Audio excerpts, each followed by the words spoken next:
오늘 설교 제목을 외치기 전에 우리 친구들 충성 뭔지 알아요? 충성? 충성. 오케이. 충성. 오케이. 충성. 충성할 때 이 엄지손가락이 아플 정도로 위로 바짝 끌어올려서 엄지손가락이 안 보이게 해야 돼요. 그게 아주 퍼펙트한 완벽한 충성입니다. 우리 친구들 남자친구들은 군대 가야 되니까. 싫어? 전도사님도 그 나이 때는 안 갈 줄 알았지롱. 좋아요? 전도사님도 좋았어요. 자, 우리 하나님께 충성이라면 충성하도록 합니다. 준비하시고 시작. 하나님께 충성. 충성 안 하는 친구들 뭐야? 하나님께 충성. 자, 좋습니다. 오, 좋아요. 우리 손이 아주 완벽해. 칼각이야.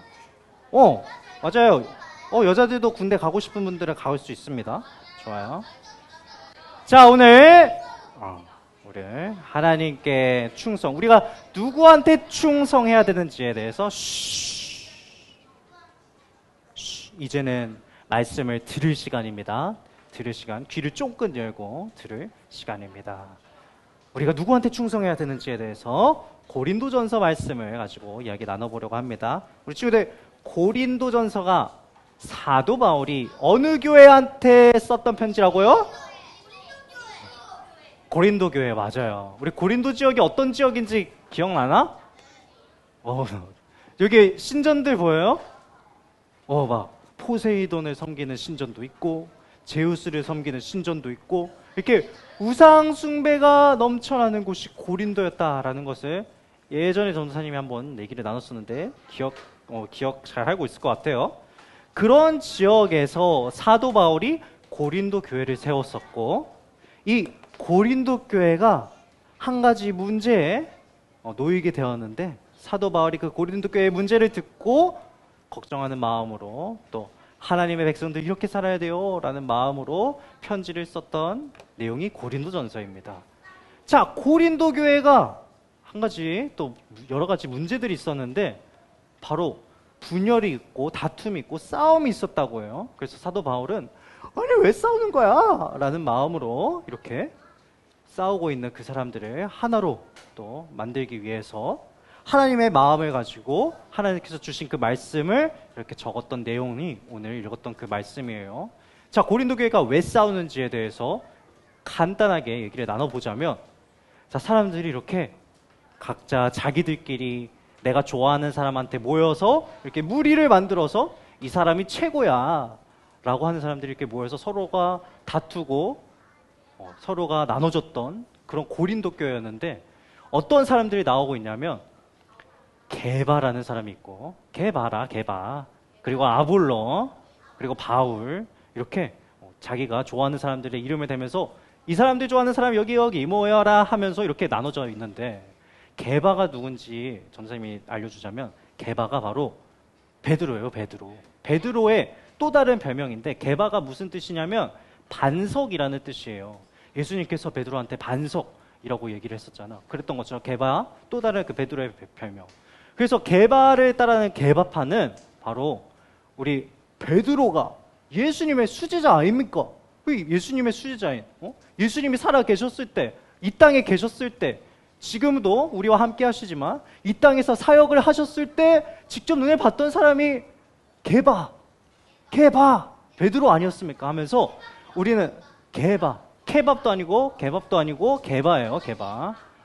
베드로, 우리는 베드로를 제일 우두머리로 따르고 우리의 최고 리더로 따르겠습니다 하는 사람이 있었고, 이제 아폴로 같죠? 되게 아폴로 아볼로라는 사람을 따르는 사람도 있었는데, 이 아볼로가 어떤 사람이냐면 이때 되게 그리스 문화가 되게 활발했던 고린도 지역이었기 때문에 이 사람들은 되게 말을 잘하고 지혜롭고 똑똑한 사람을 되게 좋아하는 문화였어요. 그래서 아볼로라는 사람이 되게 성경 말씀에 대해서도 너무나도 잘 알고, 그리고 이 말씀을 가지고 사람들 앞에서 멋있는 말과 멋있는 태도로 이렇게 사람들에게 말씀을 전하는 장면에 매력에 푹 빠진 사람들이 되게 많았다고 해요. 자, 우리 친구들, 바울이 말을 잘 못했어요? 잘했어요?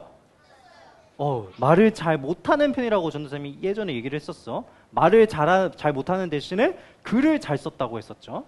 근데 바울은 말을 잘 못하는데 아볼로는 되게 말하는 게 뛰어나서 이 고린도 교회 사람들은 이 고린도 문화에 익숙했듯이 이 아볼로, 말을 잘하는 아볼로를 되게 좋아하고, 야, 아볼로가 이제 우리의 진짜 리더지, 우리가 아볼로한테 모여야 돼 라는 사람들이 있었고, 또 다른 무리로는 야, 우리 고린도 교회를 지은 사람이 누구야? 바울 아니야. 그러니까 우리는 바울을 진짜 리더로 모시면서 바울을 따라서 우리가 살아야지, 뭐 하는 거야? 라고 이렇게 막 나눠지고 싸우고 있어요. 그리고 또 한 무리가 쯧쯧, 아무도 아니고 우린 그리스도만 따라야 되는 거 아니야? 라고 하고 말하고 있는데 되게 좋은 말 같죠, 얘들아? 예수님만 따라야 되는 게 우리잖아.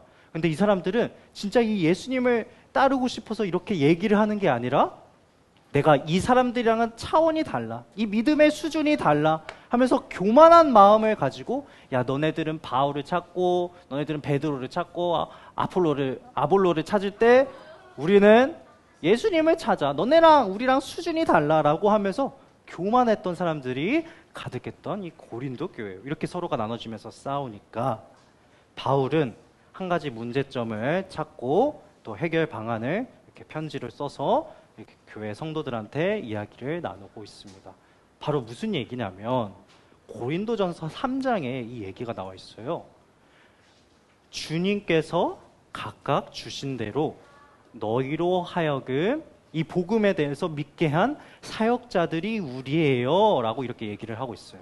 너네들이 그렇게 멋있다고 말하는 아볼로와 또 바울, 나 바울과 또 베드로, 이 사람들은 예수님께서 지시하신 대로, 예수님께서 주신 그 은사대로, 예수님께서 주신 그 선물대로, 능력대로 너희들에게 그 복음을 믿게 한 사역자들이라고 적혀 있는데, 이게 무슨 뜻이냐면 섬기는 사람들, 종들, 노예라는 그런 뜻이 적혀 있어요.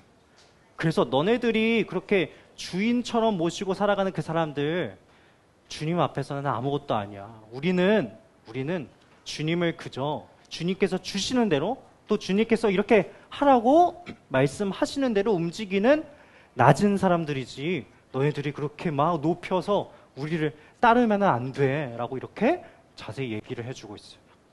그래서 옆에 말하는 걸 보면 우리는 조연이라고 적혀 있는데, 하나님께서는 이 복음이 전해지는 이 사역의 주인이 되어주시고 우리는 그저 이걸 돕는 역할을 하는 거지 우리가 결코 주인공이 아니야. 그러니까 너네는 우리를 따르는 것이 아니라, 우리도 싸우지 않는데 너네들은 왜 우리가 막 뛰어나다 하면서 서로 싸우고 있는 거야? 싸우는 것이 아니라 우리의 진짜 그 주인공이 누구셔? 이 예수 그리스도, 그 놀라운 그 복음의 주인공이 누구셔? 바로 예수님이잖아. 예수님을 올바로 따라야지, 너네가 그렇게 예수님으로 하나 되어야지 라고 말을 하고 있는 게 사도 바울인 거예요. 자, 이런 얘기를 또 하는 이유가 뭐냐면, 사람들이 바울은 뭐 어떻네, 아볼로는 뭐 어떻네 얘기하면서 서로 지도자들 누가 더 센가 이렇게 뭐 월드컵 하듯이 누가 더 센가 비교하고 판단을 했다고 해요. 그래서 맞아, 아볼로는 바울보다 설교를 잘하잖아. 하나님께서는 아볼로를 더 믿음직한 리더로 사용하실 거야 하면서 자기들이 사람을 보고 판단을 하는 모습들을 보면서 바울은 이렇게 얘기를 합니다. 너희들 바라보는 그 지도자들에게, 그리고 너희들 스스로에게, 그리고 너희들 옆에 있는 그 사람들한테 판단하지 마. 판단하는 거는 하나님의 권한이고 하나님께서 하시는 일이야라는 걸 우리에게 알려주고 있습니다. 자, 여기 앞에 있는 그림을 보면 여기에 뭐 해야 되지? 쌀국수를 말고 있는 사람들 보여요? 머리에? 우리가 막 우리 친구들이 무슨 뭐 옛날 우리 친구들 재판 받아본 적 있어요? 재판? 법원 가봤어? 그래요? 법정에서 죄인이 있으면 이런 흰 머리를 옛날에는 이 흰 가발을 썼던 사람들이 나와가지고 덩덩덩 이 사람은 무슨 법에 의해서 무슨 일을 이유로 죄인 맞아 징역 50년에 처합니다 막 이러면서 이렇게 판단을 하고 판결을 내렸던 사람이 판사 이런 모습들로 가지고 있는 그런 판사들인데 마치 이 고린도 교회 사람들이 남을 판단하는 모습, 이 판단하는 것이 너네들은 그럴 수 있는 능력도 없거니와 너희는 그렇게 하면 안 된다, 판단하면 안 된다라는 것을 우리에게 알려주고 있어요. 왜냐하면 사람은 누군가를 판단할 때 지금의 모습 그대로를 가지고 아마 이 사람은 이러한 성격의 이러한 사람일 거야 라는 것을 잘 알지 못하지만 지금의 그 모습을 보고 그것을 가지고 사람을 판단한다 라고 이렇게 우리가 일반적으로 알고 있어요. 자, 전도사님이 우리 친구들 키가 큰 것 같아, 작은 것 같아? 작은 것 같지? 전도사님 키 몇일까? 160? 170 근접해요. 키 엄청 큰데? 좋아. 전도사님이 키가 172 정도 돼요. 반올림한 거 아니고 172 맞아. 맞죠. 자, 전도사님이 172잖아. 이 키를 가지고 농구를 잘할 것 같아, 못할 것 같아? 뭐라고? 못할 것 같지? 농구는 키 큰 사람이 잘한다고 생각을 하잖아. 그러니까 우리 친구들이 전도사님의 지금의 모습을 보고 전도사님은 키가 작으니까 농구를 잘 못할 거야 라고 판단을 하는 것처럼 전도사님이 농구 잘하는지 못하는지는 비밀입니다. 자, 우리 친구들은 전도사님에 대해서 이 과거를 모르고 미래를 모르기 때문에 지금의 모습을 보고 전도사님은 키가 작으니까 아마 농구를 못할 거야 라는 판단을 하는 게 일반적이라는 거야. 뭐 노력하면은 뭐 그럴 수 있죠. 그런데 하나님께서는 우리에 대해서 너무나도 잘 아시는 분이고 또 전지전능하신 분이고 우리의 그 처음과 마지막을 이미 아시는 분. 왜냐하면은 그 시간이라는 개념을 하나님께서 만드시고 시간을 만드시고 공간을 만드신 하나님께서 우리의 이 땅에서의 처음과 끝을 아시기 때문에 김찬영 전도사는 태어날 때부터 죽을 때까지 봤는데 농구를 잘하지 못할지에 대해서는 하나님은 이미 우리의 시간선에서 하나님은 다 아시고 보시기 때문에 완전한 판단, 오류가 없는 실수가 없으신 판단할 수 있는 우리가 정말 진정한 의지할 수 있는 그런 판사 되시는 분이 바로 하나님이다라는 사실을 우리들이 기억해야 돼요. 그래서 우리 친구들은 학교에서나 가정에서나 교회에서나 옆에 있는 사람을 보고 우리가 이렇게 뭐 생각해보고 이 사람은 아직 키가 작으니까 나보다 농구를 못할까요? 뭐 이런 식으로 판단을 할 수 있겠지만 우리가 그렇게 옆에 있는 사람을 함부로 판단하고 이 사람은 이럴 거야 라는 그런 식으로 이렇게 막 자기 마음대로 정해버리고 이러한 오류를 범하는 것이 아니라 이 판단에 대해서는 하나님의 또 권한이시고 하나님께서 진정한 판단할 수 있다라는 그 사실에 대해서 고린도 교회 사람들한테 바울이 전해주고자 하는 그 말인 거예요. 그래서 너네들이 뭐 아볼로가 더 뛰어날 거다, 바울이 더 뛰어날 거다, 너네들이 판단하는 게 아니라 나도 나를 판단하지 않는다. 너네도 서로에 대해서 판단하지 않고 판단하시는 그 판단에 실수가 없으신 하나님을 의지하면서 지금 서로를 바라볼 때 내가 판단해서 대하는 것이 아니라 내가 그냥 무조건적인 주님께서 나에게 주셨던 그 사랑처럼 우리도 옆에 있는 친구들을 사랑하고 이유 없이 조건 없이 사랑하고 옆에 있는 친구를 위해서 헌신할 수 있는 그런 모습들이 이 한 교회에서 한 공동체에서 보여야 된다라는 사실을 우리에게 알려주고 있는 거예요. 그렇게 얘기하면서 바울은 또 이런 말을 합니다. 자, 오늘 고린도전서 말씀 4장 1절에서 2절 말씀을 보니까 우리 그리스도의 일꾼들, 바로 이 사람들은 하나님의 비밀을 맡은 사람들인데 이 비밀을 맡은 사람들은 충성이 필요합니다 라는 내용을 우리에게 알려주고 있어요. 이 하나님의 비밀이 뭐냐면 고린도전서 2장에 이미 바울은 얘기를 했어요. 바로 그리스도의 예수님의 그 십자가를 통해 드러난 구원이 우리에게 맡겨진 하나님의 비밀이에요 라는 사실을 오늘 말씀을 통해서 우리에게 미리 알려주고 있어요. 자, 이 비밀은 우리 교회에 나와서 하나님을 사랑합니다, 하나님 내가 주님만 바라봅니다라고 고백하면서 찬양하면서 하나님 말씀 듣는 우리 하나님의 백성들, 하나님의 자녀들은 우리가 너무나 또 잘 알고 있는 이 사실이에요. 예수님 그 십자가에 흘리신 그 피로 예수님께서 죽었다가 부활하시고 그 죽음마저도 이기신 그 생명의 예수님께서 우리가 그를 믿음으로 말미암아 구원에 이른다는 이 놀라운 소식을, 이 비밀을 우리는 너무나도 잘 알고 있지만 세상 사람들, 하나님을 믿지 않는 사람들에게는 모르는 그런 비밀이라는 것을 우리에게 알려주고 계세요.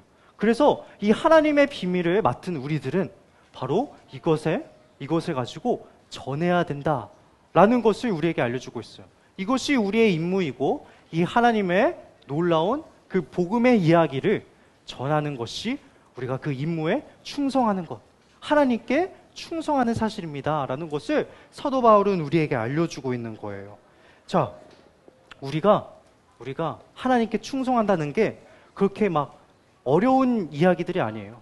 그죠? 하나님의 말씀에 대해서 더 알아가기 위해 힘쓰고 말씀 시간에 귀를 쫑긋 열어서 오늘 말씀 고린도전서에서는 무슨 말씀을 우리에게 하고 있는 걸까? 라고 궁금해하는 마음으로 듣고 내가 들었던 그 하나님의 말씀을 붙잡고 살아가면서 내가 전도하고 싶은 그런 친구에게 두려움 없이 우리 교회에 나와서 함께 또 어울리면서 하나님의 말씀 듣고 찬양하고 기도하고 주님과 함께 우리가 교제하고 누리기를 원해하면서 전도하고 초청하고 이런 것들이 하나하나가 하나님께서 기뻐하시는 충성이다라는 것을 우리에게 알려주고 있는 거예요. 그래서 하나님께서 기뻐하시도록 하는 우리의 행동은 우리가 어떤 화려하고 멋진 일을 하거나 또 우리가 남들이 비교할 수 없는, 볼 수 없는 놀라운 일들을 하는 게 중요한 것이 아니라 오늘도 그 하나님의 말씀을 잘 집중해서 들어서 이 하나님의 말씀에 대해서 하나님 이러한 분이시구나, 이러한 분을 내가 아직 믿지 않은 사람들에게 전해야겠다, 이것이 나의 임무구나 라는 것을 기억하는 것이 충성이다라는 것을 우리 친구들이 기억했으면 좋겠어요. 그러한 사람에게 오늘 5절 말씀을 보니까 그때 각 사람에게 하나님으로부터 칭찬이 있다라는 이야기로 이렇게 편지의 내용이 적혀 있는 거예요. 그런 사람들, 하나님께 충성하는 사람들, 바로 하나님의 말씀을 전하는 그 삶을 살아가는 사람들한테는 하나님께서는 이 세상에서 비교할 수 없는 그 하늘나라의 상급과 그 하늘나라에 영원히 누릴 수 있는 그 기쁨과 그 놀라운 그 소식들을 우리가 무엇과도 비교할 수 없는, 무엇과도 이 세상에서 견주어 줄 수 없는 가장 완벽하고 완전한 그 놀라운 상을, 그 하나님의 칭찬을 우리가 누리며 살아갈 수 있다는 것을 우리에게 알려주고 있는 겁니다. 그래서 전도사님이 요약하자면 오늘 말씀에서 두 가지를 얘기하고 있는 거예요. 우리가 내가 만나는 모든 사람들, 내가 옆에 있는 지금 우리 옆에 있는 친구들과 또 학교에서나 학원에서나 만나는 그 모든 사람들에게 내 생각대로 내 스스로 판단해서 대하는 것이 아니라 하나님께서도 이 사람에 대한 사랑이 있고 계획이 있으신 분이기 때문에 나도 이 사람을 사랑하고 조건 없이 아낌없이 사랑해야겠구나를 실천하고 하나 되면서 또 한 가지, 믿지 않는 사람들한테 내가 복음을 전하는 이 삶이 하나님께 충성하는 삶이다 라는 사실을 기억하면서 살아가는 우리 친구들 됐으면 좋겠습니다. 그렇게 되기를 원하고 바라고 기도합니다. 기도하겠습니다.